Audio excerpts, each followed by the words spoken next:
The next case is Stacker versus Lautrec.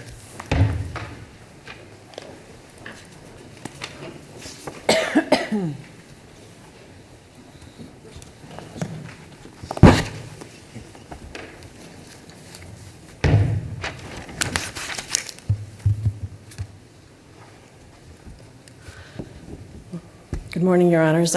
May it please the Court, Sidney Klingler, appearing on behalf of Defendant Appellant Lautrec Limited. I would like to reserve 2 minutes for rebuttal. This case concerns the Landlord-Tenant Act, MCL 554.139, specifically the statutory covenant of fitness for the use intended by the parties. And the question is whether a driveway with patches of ice and snow is fit for the use intended by the parties. The Court has asked the parties to address whether genuine issues of material fact preclude summary disposition on the plaintiff's claim that the driveway at issue was not fit for the use intended by the parties. Defendant submits that there is no genuine issue of material fact in this regard, and that summary disposition is compelled in favor of defendant by this Court's decision in Allison versus AEW Capital Management. The Court in that case held that a parking lot which was covered in snow and ice was not unfit for the use intended by the parties. The Court of Appeals distinguished the instant case from Allison by reasoning that a driveway is more similar to a sidewalk than it is to a parking lot. And we think this is simply a clearly erroneous conclusion that a driveway is functionally identical and indistinguishable from a parking lot, bears little resemblance to a sidewalk. But before we turn to Allison, I'd like to start with the statute, of course, which states that in every lease or license of residential premises, the lessee or lessor or licensor covenants that the premises and all common areas are fit for the use intended by the parties. The first obvious question raised by that statutory language is, what is the use intended by the parties? The Court examined that question for a parking lot in Allison, and the Court held that the intended use of a parking lot includes parking vehicles. A parking lot is constructed for the primary purpose of storing vehicles on the lot. And I think the Court was well attuned with the statutory language when it looked at the primary purpose, because the statutory language requires us to look at the use intended by the parties. So what is the primary purpose of a driveway? A driveway is intended for the transit of vehicles and sometimes for the parking of vehicles. The primary use of the driveway, in fact, as the name suggests, is driving. And I think we could easily have a situation where no pedestrian access is required at all for the use of a driveway. But in this case, we did have a plaintiff who parked on the driveway. So in that sense, the driveway was functionally indistinguishable from a parking lot. And the case of Allison controls, a parking lot covered in snow and ice is not unfit. But that brings us to the second question. Once we look at the primary purpose of our common area, what condition is fit or suitable for the use intended? That question also, I think, is clearly answered by this Court in Allison.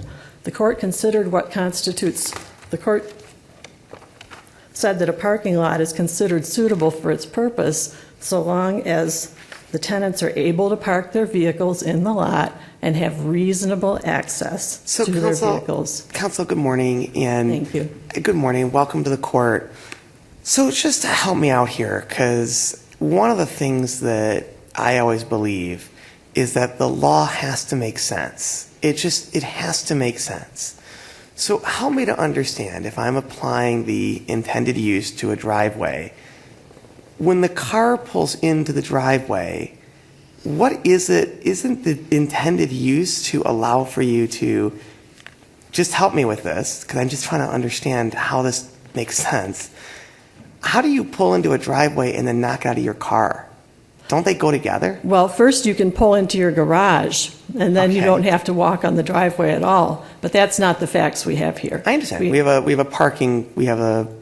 We basically have a situation with an apartment complex, and they were okay. So I pull in, and what am I supposed to do? I mean, what I'm trying to understand is how can you have something be an intended use for just the vehicle exclusively, and not for the fact that the person has to get from the vehicle into the building?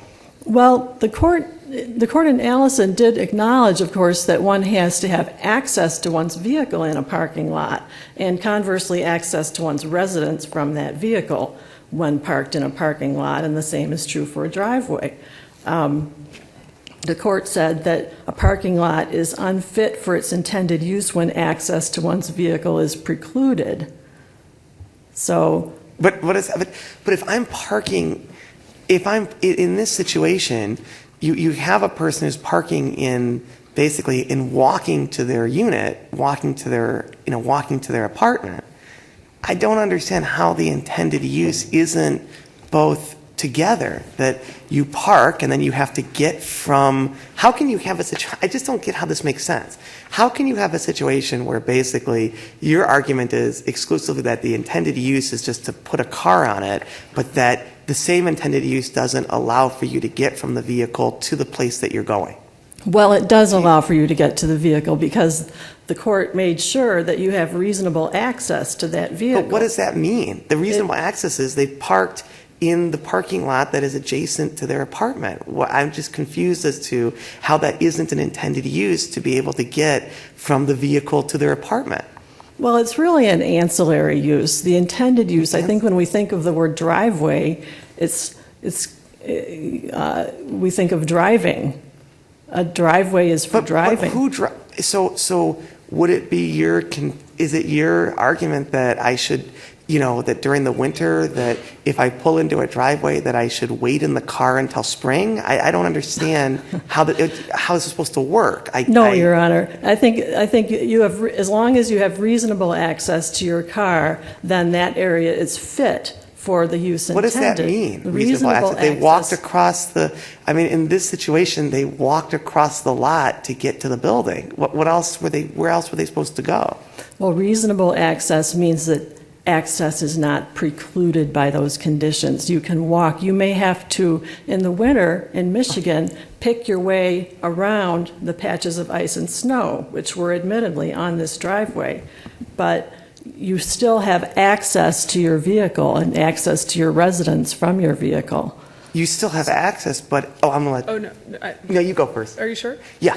So I read Allison like you do. It recognizes that you not only have to park your vehicle in a parking lot, you also have to get to and from your vehicle. And likewise, in a driveway, you have to park your vehicle and get to and from your vehicle. And maybe in a driveway, also take your trash out to the end of it. I mean, driveway might be slightly different, but I don't really understand the Court of Appeals' focus on a driveway being so different from a parking lot. I absolutely agree, Your Honor. I think it's functionally indistinguishable. I don't know about indistinguishable, but pretty close. But putting that aside for a second, I'm a little more confused about. I guess Allison should be read to say that the snow and ice that's naturally occurring in that case, which I think was 1 to 2 inches, does not, as a matter of law, because that's what Allison has to stand for. As a matter of law, that kind of naturally occurring snow and ice does not make it impossible to get to and from your car. That's what Allison says. And so in any case that has the same kind of naturally occurring snow and ice like Allison should govern, because it's an opinion of this court that finds as a matter of law that amount of naturally occurring ice and snow doesn't stop you from getting to your car. Sure. But this is, I'm a little surprised. This isn't the exact same kind of naturally occurring ice and snow. So do we need to extend Allison to the downspout ice in this case? I think that the origin of the condition is really irrelevant because the statute asks us to look at whether the common area was fit for the use intended. It doesn't, so I think it's simply irrelevant where that condition came from, where that water came from.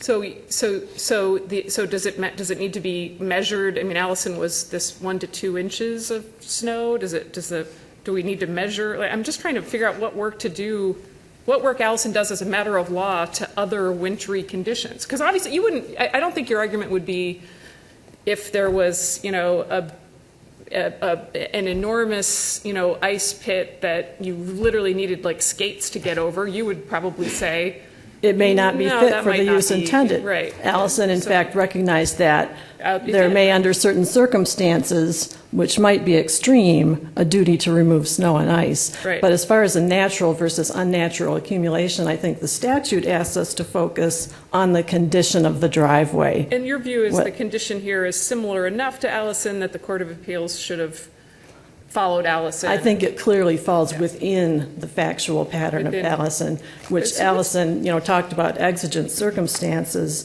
and talked about a situation where you might have a duty, a landlord might have a duty to remove snow and ice, and that was where the accumulation is so substantial that tenants cannot park or Right. access their vehicles. That clearly was not the case in the So what's jurisprudentially significant then? It sounds like the question is like whether the application of Allison was correct here. What's? I think what does this court I think think? that's the case, that this case, it's jurisprudentially significant because it defines the duty with respect to a driveway. And that can also be extended to other areas where the court in Allison articulated a test of whether access is precluded. Other cases such as Martinez, that's the one that's coming to mind, said that this applies to other areas as well. If you need to walk on a parking lot and what the standard is access, you must have reasonable access, and the same should apply to a sidewalk that you need to walk on. And so in that sense, there is a jurisprudential significance, but I think more narrowly, our case is simply controlled by Allison. Counsel, in looking at the circumstances in Allison and in the instant case, I agree with you they have a lot in common, but it seems to me that if I were to characterize the cases with some precision, I'd say that what you call the ancillary element, which is I think what you refer to the pedestrian aspect of things, the ancillary element looks to me to be a little bit more significant in this case than it was in the Allison case. It's a little more ancillary rather than less ancillary as it was in Allison. Is that relevant one way or the other in your view? You're How we saying walking is more ancillary in this case? I'm more saying the secondary? extent of the walkingness, of the pedestrianness in this case seems to me to be a little more substantial Little greater. than it was in Allison, because there is kind of a sidewalkish quality to this of the sort that there wasn't in Allison. If I'm correct about that, or even if I'm not correct about that, is there any relevance to whether or not some function is or is not ancillary?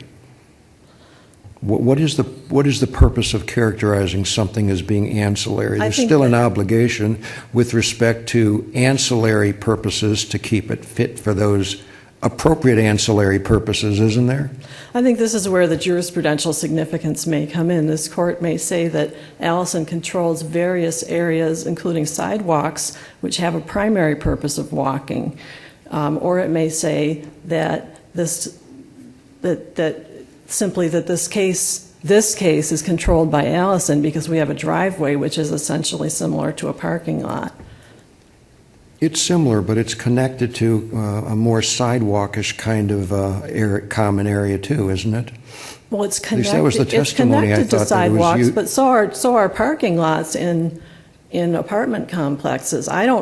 Respectfully, I disagree that walking is a more substantial component in this factual scenario, because first of all, the plaintiff could have parked in her garage, and then there would have, which had a rear door letting out 6 feet from her front door. So she had no need to walk on the driveway at all. So I would characterize the facts as I don't believe that walking is a substantial element of this situation. Any other questions from the court? I just still have to understand this, because again, I look at this and I keep asking myself, does this make any sense? And I just think that I still am at a loss. how is something not fit for an intended use if it's inherently dangerous? How is something? How can you have something that, how can you argue that something is fit for its intended use if by its nature it actually creates a danger? In this situation, you had a dangerous situation. You had a dangerous parking lot, dangerous driveway. How can you, I just don't understand. I don't understand how you make the argument that this is its intended use. That basically, that if I have a dangerous situation, it's still, it has an intended use, which is, if I have to get from my car to the building, I still don't understand how that's not part of the idea of something having to be fit for its intended use. Well, it's able to be used for that purpose. But It is able to fit be for used that for purpose. Okay, able to be used. But I mean, I just want to think of this in a common sense perspective. How is it able to be used if it's dangerous? Well, I think maybe the bottom line is we live in Michigan. Okay. And it's impossible for a landlord. It would be an onerous duty to maintain a driveway in an immaculate condition. So then it would why be is it impossible. Impossible is a pretty big standard. Why is it that this can't just be left to a jury to make that determination? How is it impossible? I mean, Well, I guess my question is, the thing that I, as I was going through this material, is that I just think I keep going back to the same concept. The law has to make sense. And what I'm asking you as an attorney, how does this make sense? That you're telling me that the intended use of a parking lot is just to park a vehicle, but then even though it's dangerous, the intended use isn't to get from the vehicle to the actual building. That's what I don't understand. Well, that is one of the uses, but we have to Okay. look at the primary use. The primary use is that I just park my car. The secondary use is that I have to get from my car on foot to wherever it is that I'm going. Is that the contention? That's correct. And then as long as you have access to your vehicle or to your residence from your vehicle, then that common area is fit for the use intended.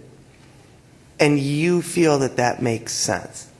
I think that does make sense because it would be, like I said, it would be an onerous duty to require landlords to maintain driveways in an immaculate, spotless condition, like in the middle of summer, for walking on.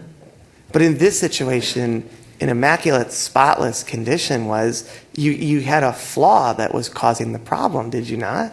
So so this would have been impossible for the landlord to have addressed the flaw? This isn't necessarily a natural situation. This is an actual flaw that is what created that. So under your argument for the intended use, this would have been impossible for the landlord to address this? Just completely impossible? Well, no, that's not true, but I think that, and allegedly it was a small depression in which water from the downspout would gather and freeze. Right. But I think that, again, that the source of that water is not relevant when we're looking at the fitness for the use intended, and this isn't the issue in front of the court but in any way, but I understand. maybe it would be different if we were talking about a duty to repair. But that's not our issue. So under your kind of perspectives, as it pertains to kind of how you're trying to make sense of this, the primary use is that I can park the car. I like to keep things simple. I think sometimes when you make things more intricate, it kind of hides the truth. So in this situation, your argument is that the primary element of this is I come in and I park my car. That's the primary thing. And then you feel kind of that the secondary component, which I would say is an equal component based on just life experience, but the secondary component is, okay, you can park your car in this area, but getting from your car to wherever it is that you have to go is secondary and is of no consequence. Well, it's certainly not of no consequence. You need to have reasonable access to that vehicle. And you haven't described to me in this situation, you're saying that they should have gone and parked in their own garage, right? In this fact pattern. They could have done that. They could have also she could have walked around the patches of ice and snow. Her husband testified that the water in the depression from the downspout was the size of a plate. So Okay. she easily could have walked around it. So she could have, your argument is that, again, that really that this is, that trying to keep, that basically the voyage that a person takes on foot in this situation really is that it's impossible, that for all intents and purposes, as you said before, that because we live in Michigan, that it's impossible for landlords to kind of keep their premises safe to avoid these kind of situations. No, I wouldn't agree with that characterization, Your Honor. But you said that. I don't try to give you a hard time, but you said, if I recall correctly, is that you indicated that basically we live in Michigan, and because it's winter, and when I asked you if this makes sense, your response back was, due to the fact that we live in Michigan, it was impossible for landowners to be able to keep this at a safe proximity. I think it can be safe without being perfect. Safe enough. Okay, I'll leave it at that. Thank you, Counsel. Thank you, Your Honor. Any further questions? Any further questions? Thank you, Counsel.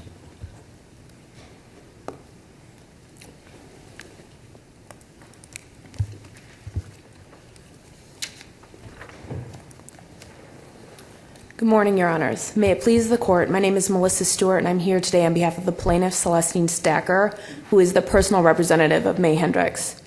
Your Honors, defendants asked this Court to give a blanket application of Allison versus AE Capital Management to relieve it from the liability associated with my client's injuries.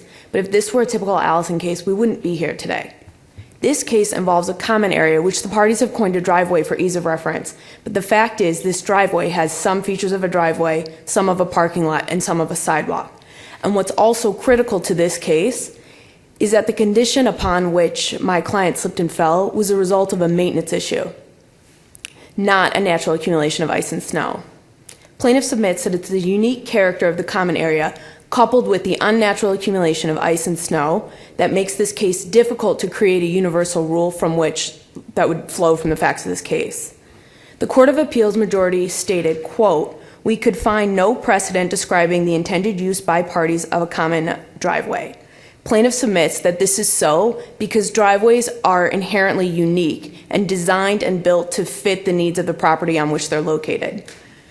Given their inherent uniqueness, it's difficult to create a wide sweeping rule relating to the intended use of driveways universally by specific individual parties.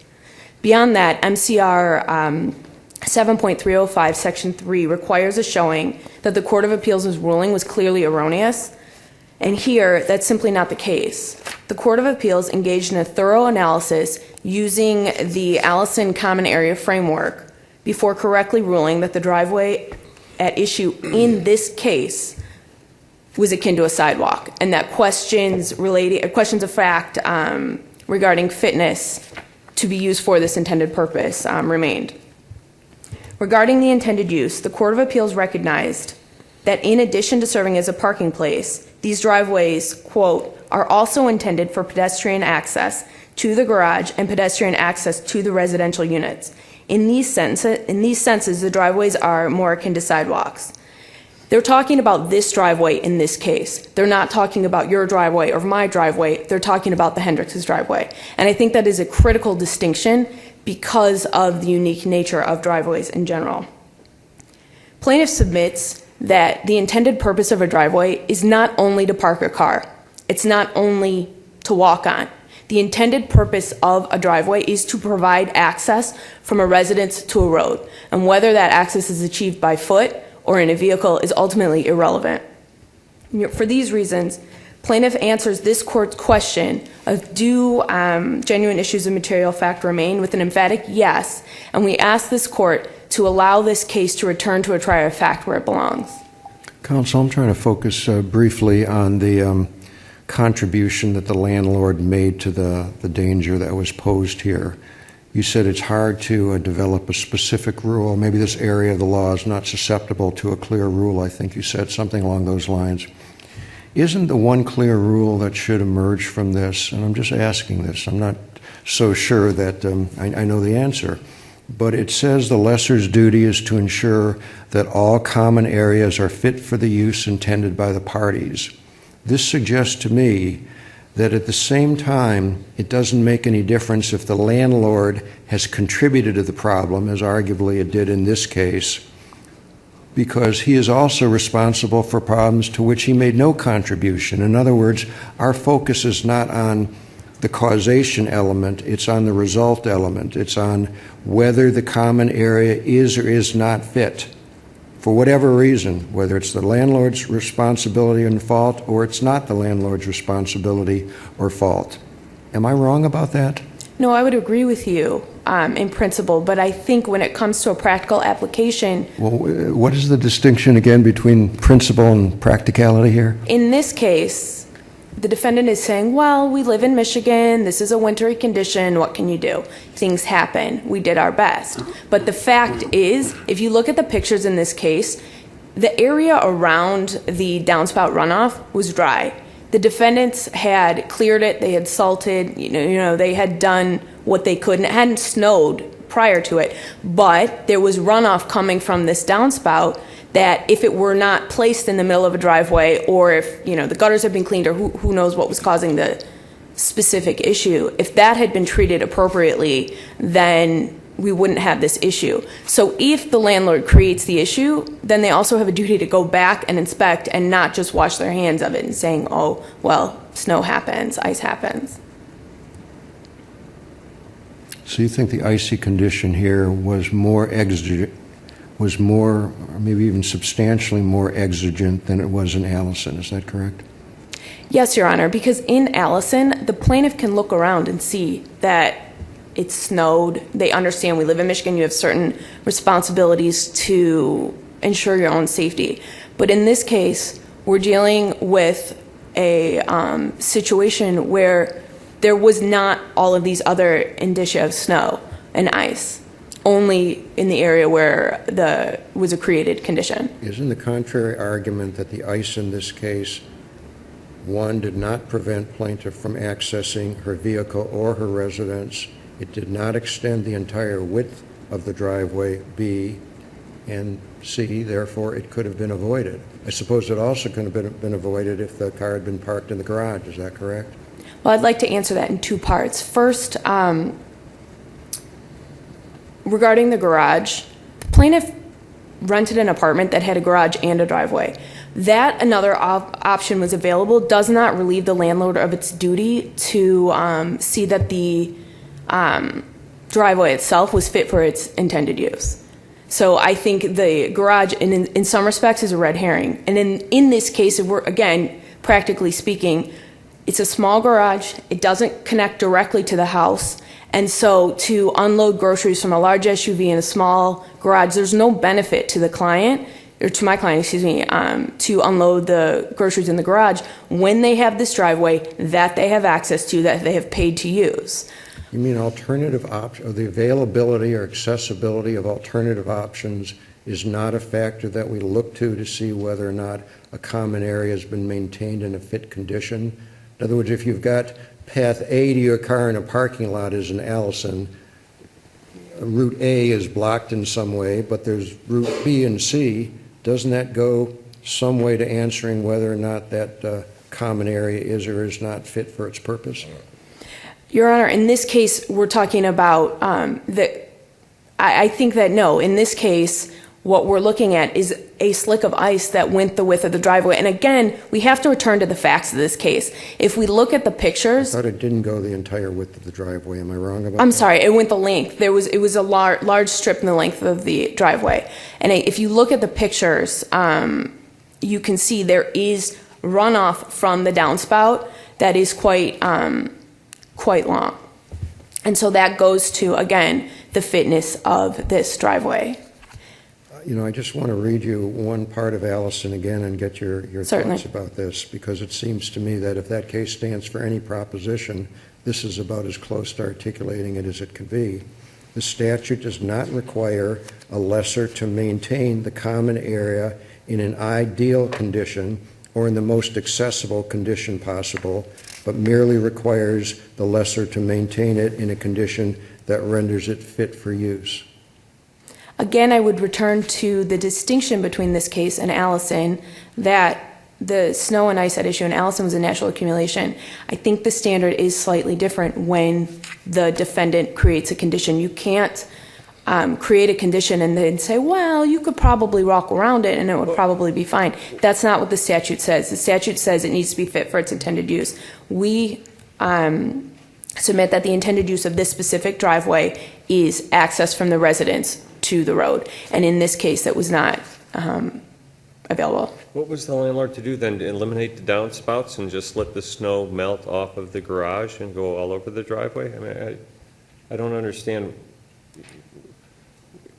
what, the downspouts are designed to allow what accumulates in the gutters to be discharged. What were they supposed to do? Well, there are several options in this case, Your Honor. First of all, the setup of the garage, where it was a building with 3 separate units, and there was a downspout running in between Each 2 of unit. the stalls. Yes. So, if we're getting into structural things, perhaps it could have run on either side, where it would have run along the grass or into a drain. But if we're talking an easy thing to do, they could have salted. They could have put more ice melt in an area where it was known to pool, or they could have repaired the depression in the sidewalk. And in fact, they ended up replacing these driveways about 6 months after my client was injured with driveways that didn't contain a defect that was caused by the runoff. Counsel, isn't this really just a question for a jury? Like, shouldn't this just be left to a finder of fact to make those determinations? Yes, Your Honor. And if a rule were to emerge from this case, our first request would be that the application was denied. But if a rule were to emerge, it would be that driveways are so unique that really the intended purpose of a specific driveway should be a question of fact for the jury. Are there any further questions? Do you have any further argument? I didn't mean to interrupt you. No. I believe I've covered all of my points. So are there any further questions for me on this issue? Okay, thank you very much, Counsel. Thank you, Your Honor. Thank you both. Case will be submitted. Your time is all up, yes, I'm sorry. Does anyone have any further questions of? No. Okay, thank you.